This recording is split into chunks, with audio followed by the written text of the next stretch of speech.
Evet, bu bizim davetiyemiz. Biz 2 hafta önce nikahlandık. Nikahımızdan sonra da beraber köye taşındık. Düğünümüz önümüzdeki ay olacak. Şu anda ise düğün hazırlıkları yapıyoruz. Davetiyemizi kendimiz tasarladık. Şimdi ise size davetiyemizin üzerindeki şekillerin anlamlarını anlatacağım. Kenardaki 2 çocuk bizi temsil ediyor. Eşim Yörük olduğu için Yörük kıyafetlerini giydirdik ve elinde Türk bayrağı var. Ben de Türkmen olduğum için Türkmen kıyafetleri giydirdik ve elinde Türkmenistan bayrağı var. Davetiyemizi tasarlarken özümüzü yansıtan anlamlı şeyler eklemek istedik ve bu yüzden geleneksel Türk veya bir diğeri adı olan Anadolu kilim halı motiflerinden yararlandık. Adımın yanında olan bu motif eli belinde motifidir, dişiliğin simgesidir. Analığı, doğurganlığı, bereketi, mutluluğu temsil eder. Eşimin adının yanındaki bu motif koç boynuzu motifidir. Erkekliğin simgesidir. Bereketi, kahramanlığı, gücü temsil eder. Bu ortadaki motif ise bukağı motifidir. Bu motif iki seven kalbin birleşme arzusunu, kadın ve erkeğin birbirine bağlılığını, aile birleşimini ve o birleşen ailenin sonsuza kadar sürmesini temsil eder. Yanlardaki motifler göz motifidir. Nazardan, kötü gözlerden korunmayı simgeler. Ortadaki otağı şeklini biz anne babamızı yani ailelerimizi temsil etmek için ekledik.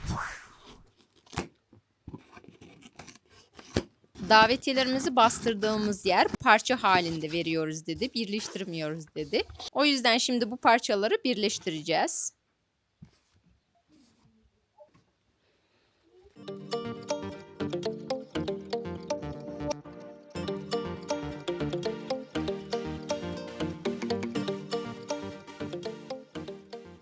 Saat 6'ya geliyor ancak kolyenin yarısı bile bitmedi. Hiç ilerlemiyor. Bu kadarcık yapabildim. Bu arada neden tek başıma yapıyorum? Evde insan çok fakat bir sürü iş var, ustalar var vesaire derken ancak ben burada oturup odaklanabiliyorum bu işe. Diğerleri başka işle meşgul şu anda.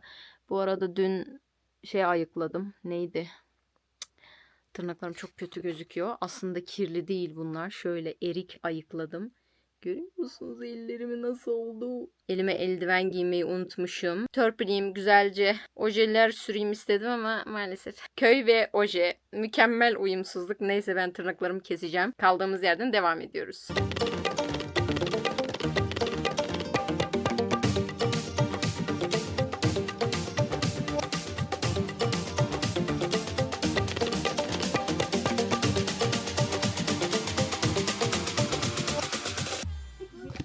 Yaptığım davetiyeleri şimdi kutunun içine koyacağım ve sayacağım. 1000 tane olması gerekiyor. Merak ediyorum gerçekten 1000 tane mi? 1, 2, 3. 2000 years later. Öğlen başladım, şu an saat 7. Toplamda 365 tane yapmış. Ertesi günden herkese merhaba. Dün gece çok geç oldu, o yüzden çekemedim. Toplamda 772 tane yaptım. Şimdi ise kaldığım yerden tekrar devam ediyorum. Eşim Yörük olduğu için oku hazırlıyoruz. Bu davetiyeleri yaptıktan sonra okuya da geçeceğiz. Ben hepsini yapayım, sayayım, sonra görüşelim. Davetiyelerini hepsini yaptım, bitirdim. Ben de bittim. Tabii ki de 2 gündür bu işi yapıyorum neredeyse. Hepsi bitti. Sayımı da yaptım. Hesap doğru.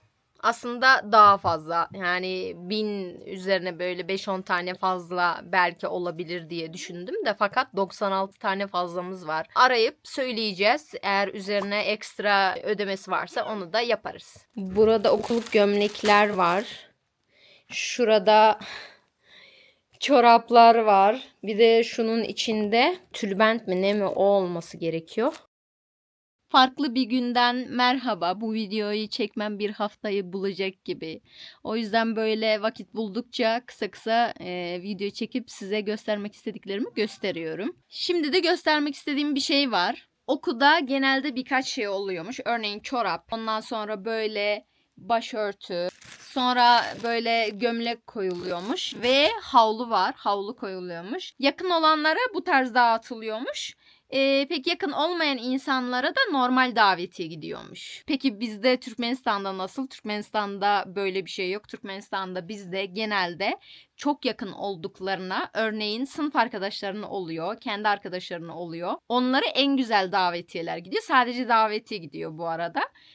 Uzak olanlara böyle kağıt tarzı bir şey gidiyor. Onun dışında bizde şöyle bir şey var. Örneğin benim sınıf arkadaşlarım oluyor. Sınıf arkadaşlarımın evine daveti gidiyor. Daveti gittiği zaman da güzel daveti gidiyor bu arada.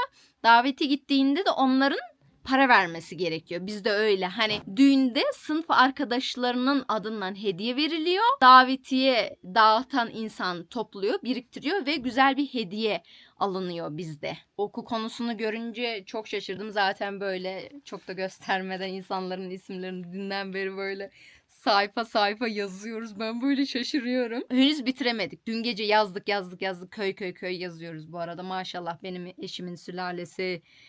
Oo yani bitmiyor anam bitmiyor. Yaklaşık böyle 1000 kişilik düğün olacak galiba. Bugün akşam da devam edeceğiz. Ondan sonra paketleri hazırlamamız gerekecek. Paketleri hazırlarken de göstereceğim. Hem düğün var hem aynı zamanda Ya bunlar abartılacak bir şey değil. Türkiye'nin şartları bunlar. Türkiye'nin şartları. Kıyamam ya kocam. Bize göre normal, onlara göre anormal. Bizde de neyse. Bizde düğüne kadar damatlar çalıştırılmıyor pek.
Burada 100 tane var. Bundan sonra şuralara sadece isimler yazılacak.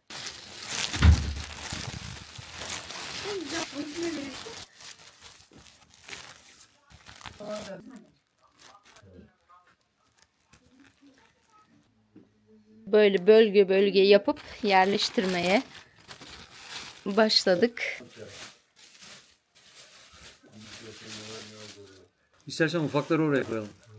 Hangi Fermuarını çekeriz. He, olur. Rami. Rami. Bahçeleri. Tamam, orasını kapat istersen. Tamam.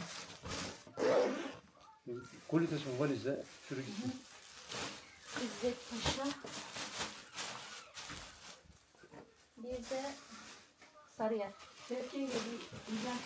Okulları hazırladık, valize koyduk ve şimdi otogara geldik. Bugün de İstanbul'a gidiyoruz. Isparta otogarı yeni yapıldı.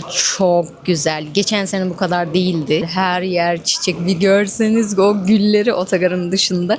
Belki de birazdan çıkıp size o gülleri gösteririm.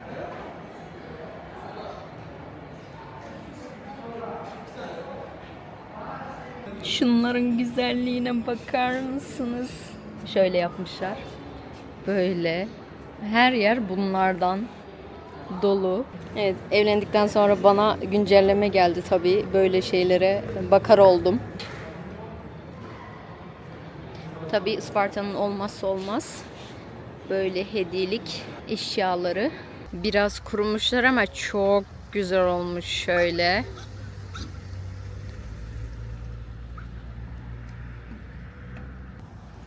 Bu yapılar da yeni yapılıyor.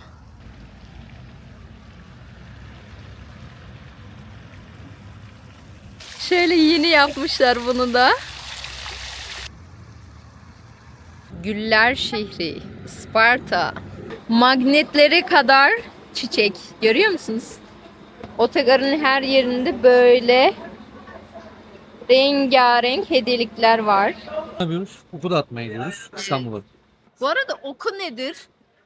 Oku Yörük davetiyesi. Yörük davetiyesi. Niye adı oku? Bunun için çok çeşitli şeyler söylüyorlar da. He. Eski zamanda hani düğün davetiyesi ve benzeri gibi şeylerin olmadığı yıllarda, Hı hı. okla yayın olduğu zamanlarda işte herkes ok dağıtılıyormuş. Yani işte Ok dağıtıyormuş. ok dağıtılmış, ondan adı okul diye söyleniyor. He. Bu resmi bir bilgi değil ama. Tamam. Peki. Teşekkürler bilgi için. Rica ederim.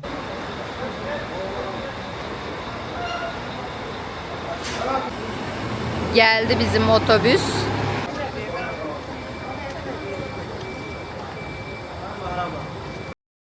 Ertesi günden herkese selam. Biz sabah geldik. Dün gece otobüse bindikten sonra ben bir şey çekemedim. Çünkü otobüs beni tutuyor. Tuttuğu için de yol boyu uyuyorum. Genelde bir şey de yapmıyorum. Hatta mola verildiği zamanda da çıkmıyorum dışarı, uyuyorum. Daha iyi oluyor benim için araba hareket etmediği zaman uyumak. O yüzden de hiçbir şey çekemedim. Sabah geldik. Davetiye dağıtacağız bugün. Evet, eşim çıktı bu arada. O Sarıyer'e gitti şu anda.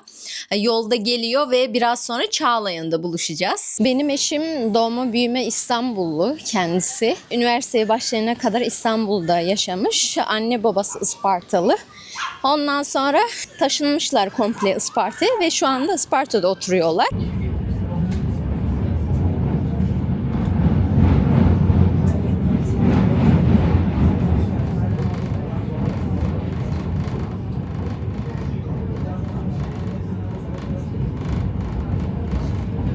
Kocamı buldum. Tabii çok uzun süre sonra. Çok uzun süre sonra. Yanımda, ben onun yanından geçerek gidiyorum çünkü Şişli taraftan çık dedi. Tabelalara bakıp gidiyorum, kocamı görmüyorum. Bir baktım, ben onu yukarıda beklerken o beni aşağıda bekliyormuş. Sonunda buldum. Şimdi İzzet Paşa'ya gidiyoruz.